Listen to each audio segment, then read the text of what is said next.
Looking at these peaceful hills, it's hard to imagine a well-armed enemy is hidden and possibly waiting to strike. The fact that Hezbollah is involved in every aspect of life of the people in those towns on the other side of the border enables it to deploy such a huge and massive military infrastructure in South Lebanon. We're standing on the Israeli-Lebanese border. Just on the other side, you can see the yellow Hezbollah flags flying.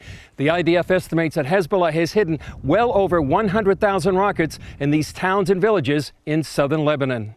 All of them comfortably hidden behind Lebanese civilians inside Lebanon. IDF spokesman Lieutenant Colonel Jonathan Conriquez says that plays into Hezbollah's hands. And the aim of Hezbollah is to be able to have those rockets, fire them at Iranian orders at our civilians, and then once we retaliate, that would cause collateral damage, and they would then try to use that for their advantage. During fighting in 2006, Hezbollah launched some 4,000 rockets at northern Israeli cities.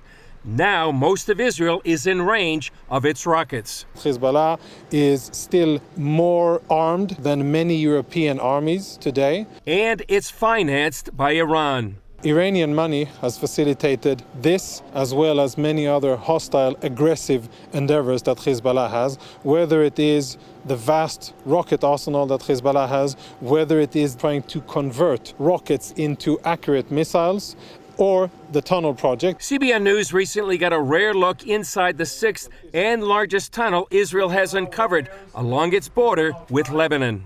You're looking at the equivalent of a 22-story building underground. Had it not been discovered, hundreds of armed Hezbollah fighters could have filled the tunnel, waiting to attack, kidnap, and kill Israelis. Reserve Lieutenant Colonel Sarit Zahavi says there's always a possibility of war. I think it depends on how much pressure will be put on Iran and Hezbollah. It depends, like the leader of Hezbollah said, that if there will be war between Iran and the United States, Israel and Saudi Arabia will be attacked. So will there be a war with Hezbollah? We sure aren't looking for one. But at the end of the day, if the Iranians order Hezbollah to attack Israel, they will be met with a very firm and strong and a painful response by the IDF. For now, Israel and the rest of the Middle East wait to see whether U.S.-Iranian tensions grow or dissipate. Chris Mitchell, CBN News, on the Israeli-Lebanese border.